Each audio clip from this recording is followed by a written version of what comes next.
अल्हम्दुलिल्लाहिल्लज़ी अब्दल अफ़लाक वल अर्दीन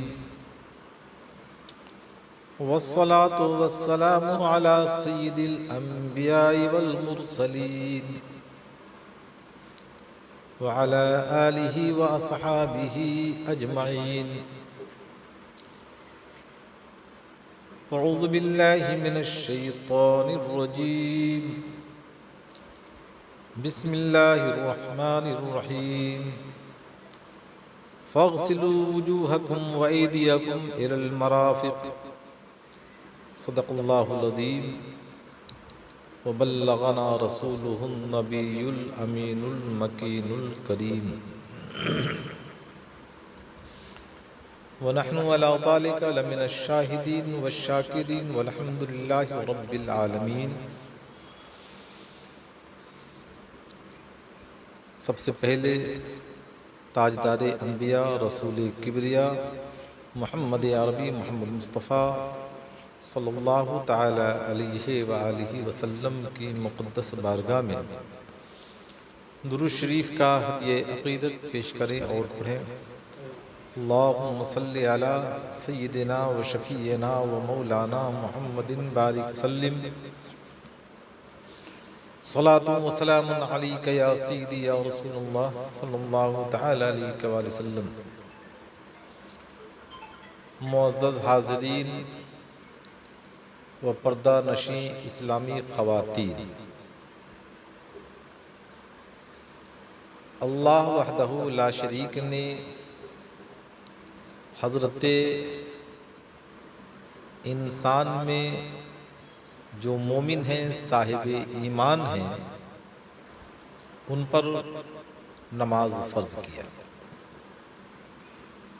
लेकिन नमाज के लिए जो सबसे पहले ज़रूरी है वज़ू, तो उसका करना ज़रूरी है। आज असर हाज़िर में हमारी कौम फ़राइज़ वज़ू से नाआशना है। वज़ू के फ़राइज़ का इल्म ही नहीं कि हमको वज़ू में किस किस अज़्व को धोना है, और अगर जो फ़र्ज़ है उस फ़र्ज़ की अदायगी न हो सकी तो हमारा वज़ू नहीं होगा, और जब हमारा वज़ू नहीं होगा तो नमाज नहीं होगी। आज की तारीख़ में हमारी कौम इन बातों से नाशना है, इन बातों से नाबलद है कि हमें वज़ू में क्या क्या धोना है। कुछ हज़रात ऐसे होते हैं, जाते हैं मस्जिद में, वज़ू खाना में बैठे और जैसे दूसरे लोग धो रहे हैं उसी तरीके से धो करके निकल आए।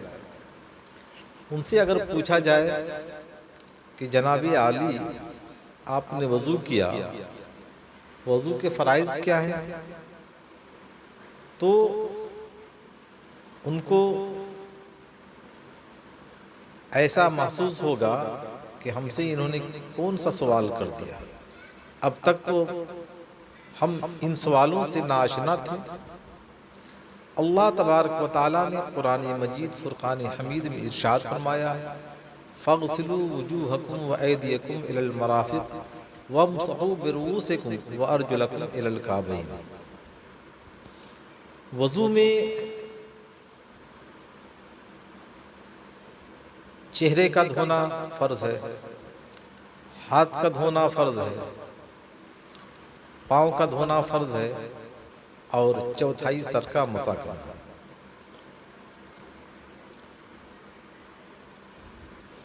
अगर हाथ नहीं धोया उसका वज़ू नहीं हुआ, चेहरा का महक नहीं धोया उसका वज़ू नहीं हुआ, पाँव नहीं धोया उसका वज़ू नहीं हुआ, सर का मसा नहीं किया तो वज़ू नहीं हुआ। वज़ू में 4 फ़राइज़ हैं, उन फ़राइज़ को अदा करना ज़रूरी है। और कुरान करीम में रब तबारक व तआला का इरशाद है, आइए आपको बताता चलूं। अल्लाह के प्यारे हबीब सरवर कौनैन मोहम्मद अरबी मोहम्मद मुस्तफ़ा सल्लल्लाहु ताला अलैहि वसल्लम ने अपने सहाबा किराम की रहनुमाई फरमाई। सहाबा किराम ने ताबई की रहनुमाई फरमाई और ताबईन ने ताबईन की रहनुमाई फरमाई। इसी तरीके से सिलसिला चलता रहा। उसके बाद हमारे अइम्मा हज़रात तशरीफ़ लाए, जिनकी हम तक़लीद करते हैं। इमाम आज़म अबू हनीफ़ा रहमतुल्लाह अलैह, इमाम शाफ़ी रहमतुल्लाह अलैह, इमाम अहमद बिन हम्बल रहमतुल्लाह अलैह और इमाम मालिक रहमतुल्लाह अलैह। इन्होंने कुरानी आयत मुबारका को अपनी निगाह में रख करके अपने इल्म के एतबार से उन्होंने इज्तिहाद किया। चारों हक पर हैं और मुज्तहिद से अगर किसी किस्म की खता भी हो जाए तो उन्हें गुनाह नहीं होता है, बल्कि उन्होंने इज्तिहाद किया अपने इल्म के एतबार से। तो आइए आपको बताता चलूं। चेहरा धोना है तो कान के एक लौ से दूसरे लौ तक, और पेशानी का बाल जहां से उठता है वहां से लेकर के ठुड्डी तक, ये चेहरे को धोना हुआ। और हाथ को धोना है केहनियों तक, पांव को धोना है पिंडली की जो ऊपर वाली हड्डी होती है वहां तक धोना है। अब सर का मसा करना है तो अइम्मा हजरात का अलग अलग इख्तिलाफ है। इमाम आज़म अबू हनीफ़ा रहमतुल्लाह अलैह फरमाते हैं चौथाई सर का मसा करना वाजिब है। चौथाई सर का मसा क्या मतलब हुआ है? चौथा हिस्सा यानी पेशानी के बराबर कम से कम मसा करना जरूरी है। इसलिए कि उन्होंने एक हदीस पेश की है कि अल्लाह के प्यारे हबीब सरवर कौनैन मोहम्मद अरबी मोहम्मद मुस्तफ़ा सल्लल्लाहु ताला अलैहि वसल्लम एक कौम के कूड़ा के पास, कूड़ादान जहाँ होता है, जहाँ कूड़ा जमा होता है, वहाँ तशरीफ़ ले गए। आपने इस्तिंजा फरमाया और जब आपने वज़ू किया तो आपने चौथाई सर का मसा किया। ये इमाम आज़म अबू हनीफ़ा रहमतुल्लाह अलैह फरमाते हैं। और इमाम शाफ़ी रहमतुल्लाह अलैह फरमाते हैं कि अगर 3 बाल के बराबर भी मसा कर लिया तो उसका मसा हो गया। इमाम शाफ़ी रहमतुल्लाह अलैह फरमाते हैं कि अल्लाह तबारक व तआला ने इरशाद फरमाया है वमसहू बिरुऊसिकुम, अपने सर का मसा करो। और मुतलक है, अरबी का मक़ूला है अल मुतलक़ु यजरी अला इतलाक़िही, लिहाजा अगर 3 बाल के बराबर उसने मसा कर लिया तो उसका मसा हो गया। इमाम मालिक रहमतुल्लाह अलैह फरमाते हैं पूरी सर का मसा, इसलिए कि इमाम मालिक रहमतुल्लाह अलैह फरमाते हैं वमसहू बिरुऊसिकुम, यहाँ जमा का इतलाक है, वाव जो है जमा के लिए आता है, बिरुऊसिकुम, लिहाजा पूरे सर का मसा करना। ये तीनों इमाम हैं और तीनों ने अपनी अपनी दलील पेश की। तो खैर इमाम आज़म अबू हनीफ़ा रहमतुल्लाह अलैह के नज़दीक चौथाई सर का मसा करना है। आइए आपको बताता चलो, दीन की बात समझने के लिए, मालूमात हासिल करने के लिए इंसान को शर्माना नहीं चाहिए कि मैं जवान हो चुका हूँ, बूढ़ा हो चुका हूँ, इस उम्र में अगर किसी से पूछता हूँ वज़ू का क्या तरीक़ा है तो शर्मिंदगी होगी। कब्र की मंजिल तक इंसान के लिए जरूरी है कि इल्म हासिल करता रहे। इल्म की कोई इंतहा नहीं है, जितना भी हासिल करे कम है। और हमें भी चाहिए कि अगर किसी को वजू का तरीका नहीं मालूम है तो हम उनको अच्छे अंदाज में बताएं, अपने अच्छे अखलाक का इजहार करें, ना कि डांट डपट।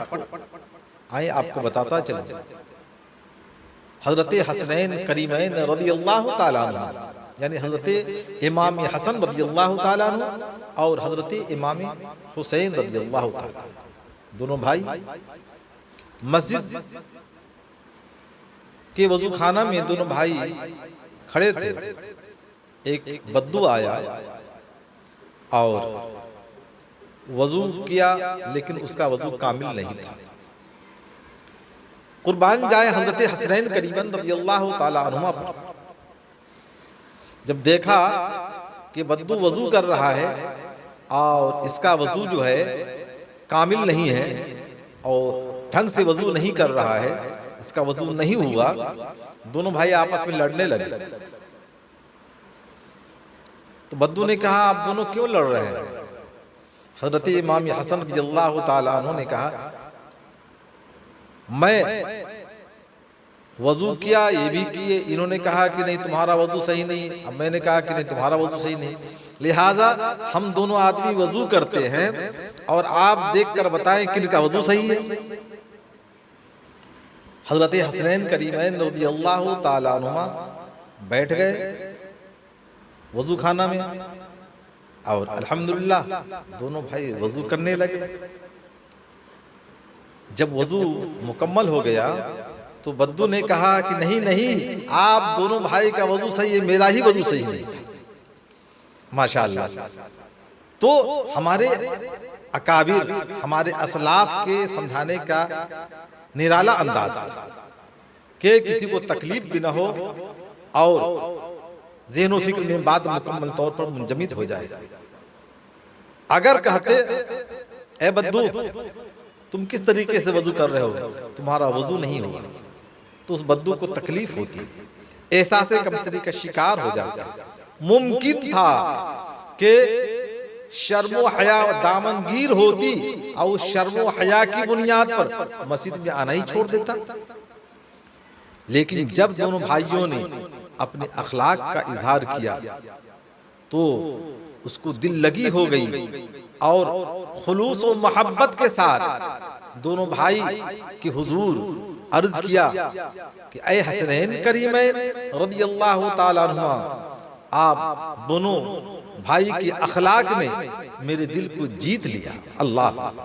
तो आज भी हमारा वो तरीका होना चाहिए, आज भी हमारा वो किरदार होनी चाहिए। आज हमारी समझ, आज हमारी फहमो फिरासत उसी तरीके से होनी चाहिए जिस तरीके से हमारे असलाफ़े किराम की फहमो फिरासत थी। असर हाजिर का जो माहौल है मैं आपको बताता चलूं।